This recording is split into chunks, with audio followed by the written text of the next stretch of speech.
All right, guys. It's compressor changing, oil changing day. This has been there for about a year.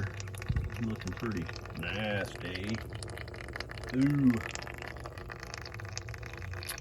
This is a Ingersoll Rand 2475 type 30 pump. 175 pound max. I run it up to about 160 because I've got it regulated down in the shop in there to about 125. I don't really have the need to run it up that high. And this is an old one. This is back when they were still gray. They're actually painted beige and black now. And normally when you buy one of these nowadays, it's going to come with a if you want a single phase, it's going to come with a 7.5 horsepower big old motor. They're not the greatest motors, big old motor, and they're going to turn about 1400 RPM on the pump. This one, I've got a 5 horsepower single phase ball door motor, greasable motor, much better quality motor than what comes on them when you buy one now. But I'm running a 5 horsepower and I've got the pump slowed down. The pump's only running probably 900 RPM, so it'll basically last forever, you know, turning it that slow. And it makes more air than probably 90% of the shops out there would ever use, even with 2 or 3 people working in them. So more than enough for me.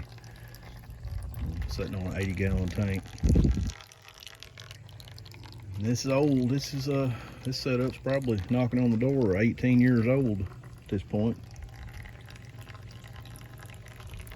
And I've tried to change the oil. I think I've skipped a couple of years on it, honestly. But I've tried to change the oil once a year. I just had it fired up. Opened the drain on the tank there. It's just got the manual drain. A lot of times when you buy them now, they have a little electric drain on them with a timer, and that's great. But to me, I just like to drain it when I want to drain it. There was no water at all in it. You can see right there what little bit of moisture came out. Very little, very little. And I've got a 1/4-inch plug in that ball valve, just kind of screwed in there hand tight, and that's just to keep the dirt daubers from building a nest.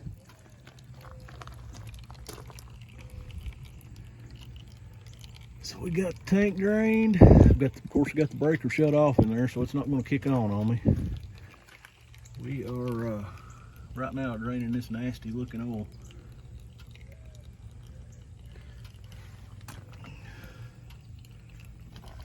I need to check this air filter while we're at it, probably.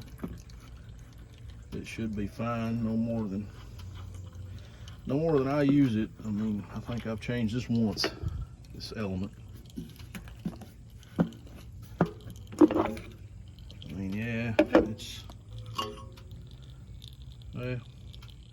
it's not bad, really. I'll probably blow it out from the inside here. Stick my blow gun on the inside and kind of roll it around and blow it out that way. Get what little bit of dust is in there, but I mean, you can see it's doing its job. It is doing its job. We'll probably blow that out while we're at it. And I've got this little lean-to, I guess you'd call it, built on the end of my building here. And I've just got some treated 1-bys when we worked on the house. I built that, and it's easy to take off. The ends are they got 4 screws on the ends, and then the front I've got 4. Well, no, I've got 2 studs. They're actually I've got a wood thread where it's screwed into these posts, and then a 1/4-20 where I can put a nut there. So I can just set it up on these studs, put the nuts on, and then I've got it set up where I've got one deck screw there, one deck screw there on each post. So it works good. It's easy to take off. And I took that off, of course, to change the oil, and I blew all the leaves out from behind it that gathered up. Yeah, got my electric fence box up in there too. Works pretty good. I've got that buried. I've got that electric fence line buried out to the fence. One of those insulated jobbies. But yeah, we're gonna let this sucker drain on out. It's draining pretty slow. Like I said, I did run it, but it's a little warm. I should have let it run a little longer to get good and hot. But we'll let it drain while we're doing other stuff today. No big deal. Don't think I'm gonna need any air.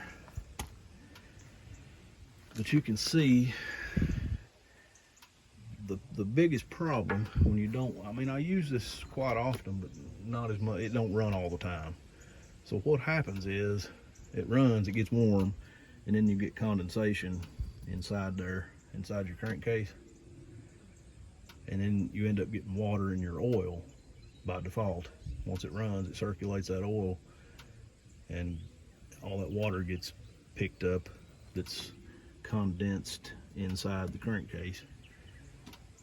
That's what kills these things. So keeping the oil changed in them is a must. And if you do that, these pumps will literally last you a lifetime. The only problem possibly would be like a valve, the reed valves in the heads. It's just a thin piece of stainless steel that sits there and works back and forth. They will break sometimes, eventually, occasionally. That's pretty rare, honestly. These things were built like a tank. And I bought this one for cheap because it had been dropped, believe it or not. And this was years ago. You can see right there, this had been pushed down this intercooler tube. It's bent, and it's got a few dings on it here and there, but it's starting to get a little rusty on me. But anyway, that's, man, it's been a good one. Been a good one.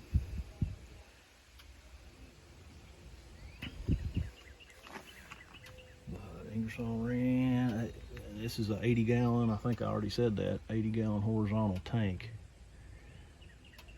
This pump originally would not have came on this tank particularly. I think I bought the tank separately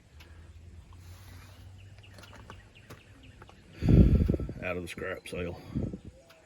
And yes, if you're wondering, I do work for Ingersoll Rand, so that's how I got this stuff years ago.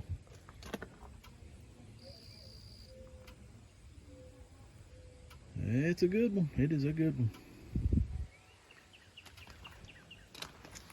Like I said, it kind of looks awful now, but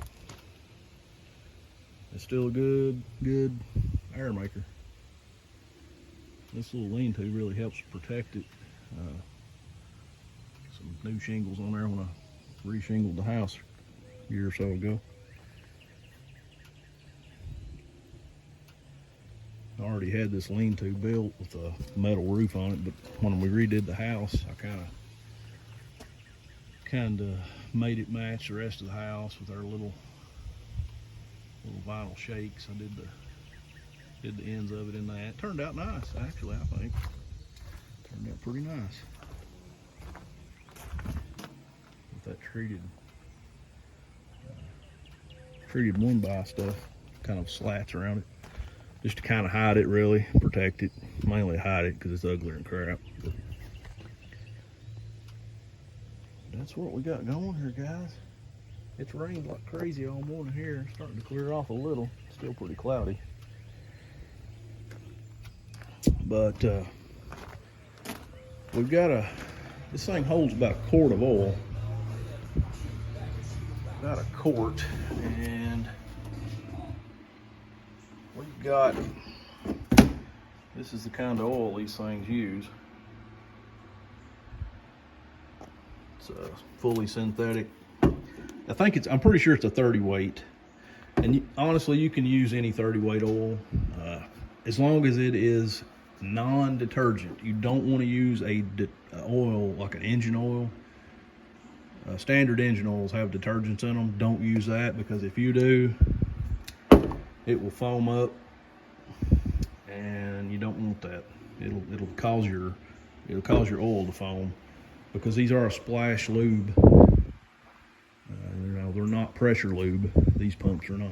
So you don't want that stuff foaming up in there, and it's not good for the pump. So just a non-detergent, honestly, it don't have to be synthetic. A non-detergent 30 weight oil will do the trick. Will do the trick. And I think I've only got a half a quart of the IR brand oil, so I'll probably just put that in there, and then put a half a quart of regular 30 weight in there, and this thing will be just fine. It'll be happy. It's draining pretty slow. I should have let the thing run. You can see how dirty that oil is inside there. I mean, it's got a little bit of water, I believe. And that's, you know, like I said, if you don't run them all the time, keep them hot, especially in the cooler months. They run for 10 minutes and then shut off. They get just warm enough, and you start getting condensation in these things, and that's the killer for them. But yeah, we're gonna let this puppy drain, get that air filter blew out. And I don't know, maybe this helps somebody got an old air compressor they're working on. If I got any comments or questions, feel free. And we will see everybody on the next video. Kentucky Stat out.